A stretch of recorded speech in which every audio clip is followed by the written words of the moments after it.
Solo tenía 3 segundos para decidir. 3 segundos para quedarse invisible y conservar su trabajo, o hablar y destruir la mentira más grande jamás contada. Esta es la historia de Elena, y es también, de maneras que ella nunca pudo haber anticipado, la historia de lo que ocurre cuando una persona que ha pasado toda su vida siendo ignorada se convierte en la única cosa que importa para alguien que solía ignorar a todo el mundo. Quiero contarles esta historia despacio, porque se lo merece. Merece el tipo de atención que no siempre se le dio a las personas que aparecen en ella, así que quédense conmigo. Elena Vázquez tenía 26 años y trabajaba el turno de noche en el Harborview Medical Center de Seattle. Llevaba 3 años allí, 3 años de pasillos silenciosos y luces fluorescentes y el ritmo particular de un hospital después de medianoche, cuando los visitantes han vuelto a casa y el edificio se asienta en algo casi tranquilo. Llevaba el uniforme azul estándar del personal de limpieza y se movía por el hospital de la manera en que las personas en su posición aprenden a moverse, eficientemente, discretamente, en los márgenes cuidadosos del espacio que ocupaban las personas más visibles.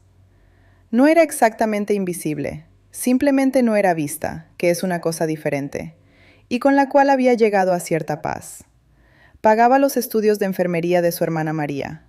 Esto es importante entender sobre Elena, no como un detalle, sino como la arquitectura de su vida.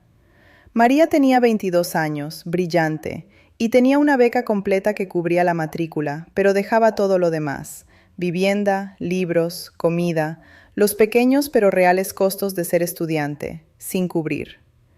Elena había entrado a llenar ese vacío sin que se lo pidieran, sin hacer una gran historia de ello, sin mencionárselo nunca a María de una manera que creara una deuda entre ellas. Trabajaba de noche porque el diferencial salarial era mejor. Comía el almuerzo de un termo que traía de casa. No se quejaba, porque quejarse requería un tipo de energía que prefería gastar en otras cosas. ¿Has sentido alguna vez que es completamente invisible para las personas a las que sirve? No que le caiga mal a nadie, no maltratada, simplemente no vista, de la manera particular en que entienden los trabajadores de servicio estar sin ser vistos, cuando la presencia solo se reconoce en el sentido de que la ausencia sería notada. Esa era la textura de la vida diaria de Elena, y se había organizado alrededor de ella con una gracia que era su propia forma de dignidad. El ala VIP del Harborview estaba en el 4.º piso, y la ruta de Elena la llevaba a través de ella 2 veces por noche. Las habitaciones allí eran más grandes y más silenciosas, la moqueta diferente del linóleo en el resto del edificio, la iluminación más cálida. Los pacientes en el ala VIP eran diferentes de los pacientes en otros pisos, no en su sufrimiento, siendo el sufrimiento el gran igualador, sino en la infraestructura a su alrededor. Las habitaciones tenían nombres, no números. Las flores llegaban en arreglos que requerían 2 manos para cargar. Las enfermeras llamaban antes de entrar. La habitación 412 recibió a su ocupante un martes de octubre. Su nombre era Marcus Webb. Tenía 43 años, el director ejecutivo de una empresa tecnológica cuyos productos Elena nunca había usado y cuyo nombre nunca había escuchado antes de fregar el suelo frente a su habitación en su primera noche allí. Había estado en un accidente de coche en el puente 520 durante una tormenta de lluvia. Su coche había sido golpeado por detrás y girado contra la barrera, y el impacto había hecho algo a sus nervios ópticos, que los médicos describían, en el lenguaje de la medicina que oculta tanto como explica, como una perturbación visual bilateral traumática. En un lenguaje que todos podían entender, Marcus Webb no podía ver. Se enteró de esto de la manera en que se enteraba de la mayoría de las cosas, en fragmentos, escuchados en el control de enfermería, ensamblados a partir de las conversaciones profesionales cortas de personas que habían olvidado que ella estaba en la habitación. El daño era significativo, el pronóstico era incierto. Se estaba discutiendo una cirugía, se había traído a un especialista de Boston, un proceso de recuperación que podría, si tenían suerte, restaurar algo o la mayor parte de su visión, o no. Lo que no escuchó de conversaciones sobre idas, lo que observó directamente, con sus propios ojos, en la tercera noche de la estancia de Marcus, fue la prometida. Vanessa llegó esa tarde con un abrigo que costaba más de lo que Elena ganaba en un mes, con la energía particular de alguien que ya ha representado el dolor en el ascensor y ahora está navegando sus implicaciones prácticas. Era hermosa de la manera específica y mantenida de las personas para quienes la belleza es un activo profesional y lo tratan en consecuencia. Se quedó con Marcus aproximadamente 40 minutos. Elena, limpiando la habitación de enfrente, no podía escuchar todo, pero podía escuchar suficiente. El tono de la conversación.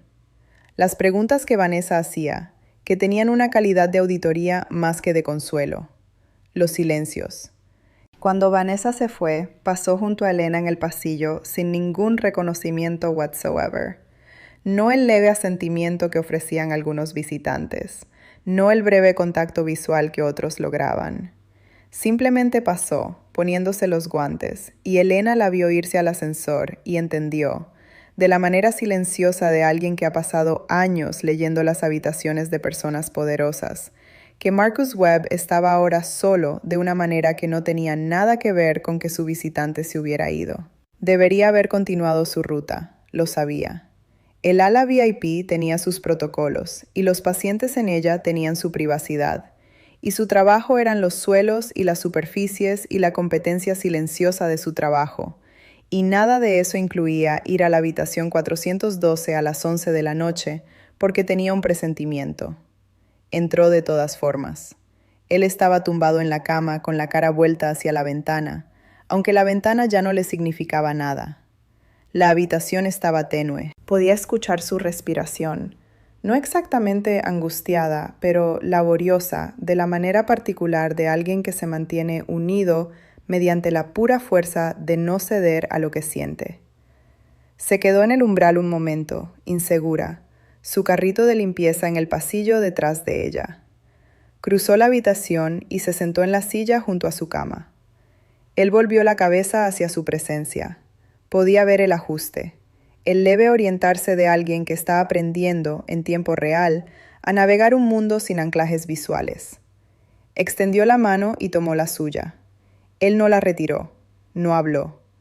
Después de un momento, su agarre se apretó, solo ligeramente, en la respuesta automática de una persona que ha estado sola durante más tiempo del que sabía y acaba de encontrar contacto. Se quedó una hora esa primera noche. No le dijo su nombre. No le dijo lo que hacía, ni por qué estaba allí, ni cómo había llegado a estar sentada junto a su cama a las 11 de la noche tomando su mano. Cuando preguntó, con una voz enronquecida por días de desuso, quién era ella, dijo solo que era alguien que lo había escuchado y había venido. Él aceptó esto con la aceptación particular de alguien que se ha quedado sin la energía requerida para el escepticismo. Volvió la noche siguiente, y la noche después de esa. Al final de la primera semana le estaba leyendo en voz alta. Había encontrado en la pequeña biblioteca de pacientes del segundo piso un ejemplar gastado de una novela que había amado desde que era adolescente. Una historia de personas ordinarias en circunstancias extraordinarias, lo que parecía apropiado. Leía en la silla junto a su cama, su voz baja y constante, y él escuchaba con los ojos cerrados y las manos cruzadas en el pecho. Y la habitación tenía una calidad de calma que ninguno de los dos entendía completamente. Él empezó a hablarle. No inmediatamente, no de golpe, sino gradualmente, de la manera en que las personas comienzan a hablar cuando se les ha dado suficiente silencio para sentirse seguras en él. Habló del accidente, no los hechos físicos del mismo, que ya había procesado con los médicos, sino la experiencia interna del mismo, el terror específico de despertar en la oscuridad sin advertencia y no saber si la oscuridad era temporal o permanente. Habló de su empresa, de las reuniones que se habían aplazado y las llamadas que se habían redirigido, y toda la maquinaria de su vida profesional que había continuado sin él y que encontraba, desde esta distancia, extrañamente difícil de importarle de la manera en que lo había hecho antes. Habló de su infancia, de sus padres, de un verano que había pasado en un lago en Oregón cuando tenía 12 años, en el que no había pensado en 30 años y que le venía ahora, en la oscuridad, con una claridad que le sorprendía. No le volvió a preguntar quién era. Ella tenía la sensación de que había tomado la decisión de no preguntar, que entendía, en algún nivel que no podía articular, que el preguntar cambiaría algo. Ella agradecía eso. También era consciente, en la parte honesta de sí misma que no ignoraba, de que lo que estaban construyendo en esta habitación, esta cosa nocturna y silenciosa sin nombres ni explicaciones, no podía durar. En algún momento la cirugía ocurriría. En algún momento los vendajes serían retirados. En algún momento la oscuridad terminaría. Pensó en parar. Se dijo a sí misma, más de una vez, que debería parar, que lo que estaba haciendo iba en contra del protocolo del hospital, que estaba arriesgando su trabajo, que lo sensato era volver a su carrito y su ruta, y la competencia invisible de su trabajo. No paró. Volvió cada noche, y le leía en voz alta, y le tomaba la mano, y le escuchaba hablar de una vida que era más complicada y más solitaria de lo que su exterior sugería, y sintió que algo estaba pasando que reconocía y de lo que tenía miedo y que no sabía cómo prevenir. Se estaba enamorando de él, que era la cosa más impráctica que había hecho nunca, y lo hizo de todas formas, porque el corazón no siempre es un instrumento práctico. Él le dijo una noche en la tercera semana que su voz era la única cosa de la que estaba seguro, que todo lo demás, su visión, su empresa, su sentido de sí mismo como alguien capaz y en control, le parecía provisional y contingente e incierto. Pero su voz, dijo, era real de una manera que nada más lo era actualmente.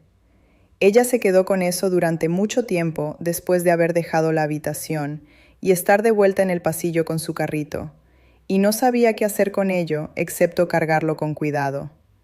La cirugía estaba programada para un jueves de noviembre. El especialista de Boston la realizó un miércoles por la mañana, lo que Elena supo de la estación de enfermeras al terminar su ruta, y lo que significaba que no tuvo oportunidad de ver a Marcus antes de que ocurriera, para decir las cosas que había estado componiendo en su cabeza durante semanas, sin comprometerse con ninguna de ellas. Fue a casa después de su turno y durmió mal, y volvió esa tarde sin saber lo que encontraría. La cirugía había ido bien. Eso era lo que las enfermeras se decían entre sí, en el taquígrafo de las buenas noticias. Fue bien, está estable, sabremos más cuando retiremos los vendajes mañana. Elena se movió a través de su ruta y llegó, como siempre, al cuarto piso, al pasillo fuera de la habitación 412, y se quedó un momento en el umbral familiar entre el pasillo y la habitación donde le había pasado algo que no había esperado y que no sabía nombrar completamente. No entró esa noche. La habitación tenía una calidad de ocupación que se sentía diferente de las semanas anteriores. No sabía entonces que Vanessa había regresado, que el éxito de la cirugía había sido comunicado a personas que no habían visitado durante las semanas de incertidumbre, que el magnetismo particular de un hombre que se recuperaría era diferente de la carga particular de un hombre que quizás no lo haría. Entendería esto más tarde. Esa noche simplemente se quedó un momento en el pasillo y luego volvió a su carrito. Los vendajes se retiraron el viernes por la mañana. Elena estaba de turno. Estaba en el tercer piso cuando ocurrió, 3 pisos abajo y 3 pasillos más allá, sin ningún conocimiento de lo que estaba ocurriendo en ese momento en la habitación 412. Lo reconstruiría más tarde, a partir del relato de una enfermera que había estado presente y que le contó, en el lenguaje cuidadoso de alguien que entiende que la información que está transmitiendo es significativa. Marcus abrió los ojos. El mundo le volvió. Borroso al principio, luego aclarándose, de la manera en que la visión regresa después de una cirugía, en gradientes y ajustes. El especialista verificó las respuestas y declaró la cirugía exitosa. Marcus iba a ver. Y Vanessa, que había estado esperando fuera de la habitación, entró. Entró con la energía de alguien que se ha preparado para este momento. Cruzó hasta su cama y tomó sus manos y dijo, con la fluidez de una persona que ha ensayado esto, que había estado allí cada noche, que ella había sido la voz en la oscuridad, leyéndole en voz alta, sentándose con él, acompañándole durante las peores semanas de su vida. Lo dijo con la convicción de alguien que ha decidido que una cosa es verdad y se ha comprometido con la actuación de esa verdad. Marcus la miró. Escuchó la voz, familiar de antes del accidente, de los años de su relación, cálida y pulida, y nada parecida a lo que recordaba. Su rostro tenía una expresión que la enfermera luego describió como una especie de búsqueda interna, como si estuviera escuchando no lo que se decía, sino la calidad del decir, como si algo no encajara. Pero se estaba recuperando de una cirugía, y sus ojos todavía se estaban ajustando, y Vanessa estaba allí con sus manos en las suyas, y su convicción, y la confusión que sentía era del tipo que es fácil explicar. Medicamentos, desorientación, la extrañeza de la vista restaurada. Se permitió estar inseguro. Dejó que las manos de Vanessa permanecieran en las suyas. Fue dado de alta esa tarde. El papeleo fue completado. El especialista dio sus instrucciones. Vanessa organizó la salida con la eficiencia de alguien que ha decidido que el papel de pareja presente y amorosa es uno que ahora se compromete a desempeñar indefinidamente. Se trajo una silla de ruedas. Márquez se acomodó en ella, todavía ajustándose al regalo restaurado de la vista, mirando el mundo con la atención particular de alguien que ha entendido, recientemente y visceralmente, que mirar no es algo que se da por sentado. El pasillo fuera de la habitación 412 corre a lo largo del cuarto piso. Elena estaba en el extremo más alejado, cerca del ascensor de servicio, con su carrito. Había escuchado, de las enfermeras, que Marcus iba a ser dado de alta. Se había posicionado, sin admitirse completamente que se estaba posicionando, en un lugar donde podría verle pasar. No sabía lo que haría cuando le viera. No estaba segura de que hubiera nada que hacer. Era una limpiadora de hospital que había pasado 3 semanas sentada con un hombre en la oscuridad. Y ahora la oscuridad había terminado, y el hombre se iba con la mano de otra persona en la suya. Y la respuesta correcta era probablemente dejar que ese fuera el final de la historia. Vanessa vino primero, el brazo enlazado con el de Marcus, su abrigo perfecto, su expresión el calor gestionado de alguien que es consciente de ser observado.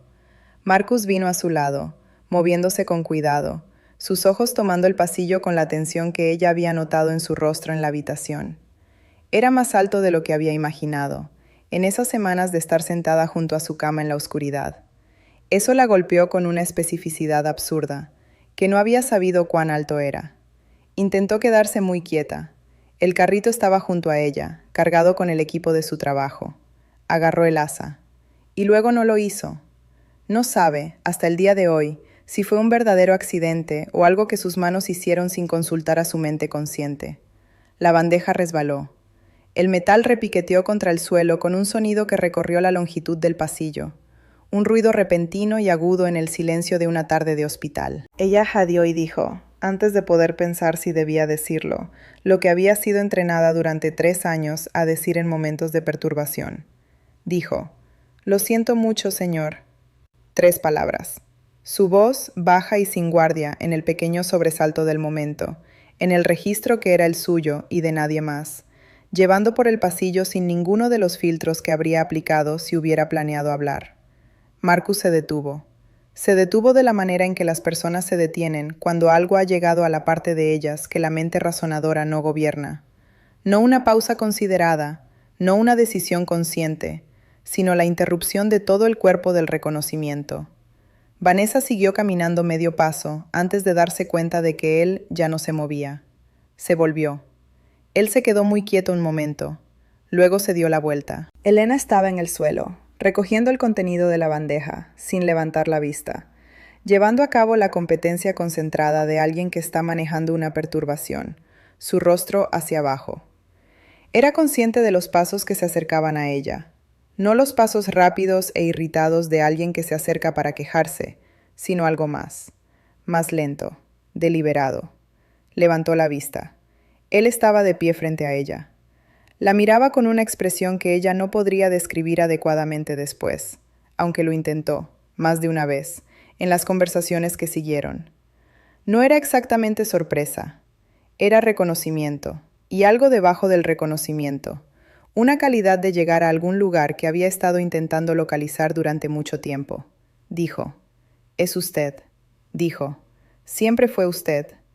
Lo dijo simplemente, sin actuación, en la voz de un hombre que ha pasado 3 semanas aprendiendo a confiar en lo que escucha sobre lo que ve, y a quien ahora, por primera vez, se le daban ambas cosas a la vez. La voz de Vanessa vino desde detrás de él, precisa y controlada, y como un filo que cortaba su propia suavidad. Dijo su nombre. Lo dijo de la manera en que las personas dicen cosas cuando están intentando redirigir la atención, reafirmar la arquitectura de un momento que se está alejando de ellas. Él no se volvió. En cambio, extendió la mano y ayudó a Elena a ponerse de pie. Y ella se quedó frente a él en su uniforme azul con el logo del hospital en el pecho y los zapatos prácticos que su turno requería. Y él sostenía sus manos en las dos suyas y miraba su rostro por primera vez. Y ella miraba de vuelta. Y ninguno de los dos dijo nada por un momento, porque no había nada que decir que el momento no estuviera ya diciendo. Cuando habló, se volvió, todavía sosteniendo la mano de Elena, y habló directamente a Vanessa.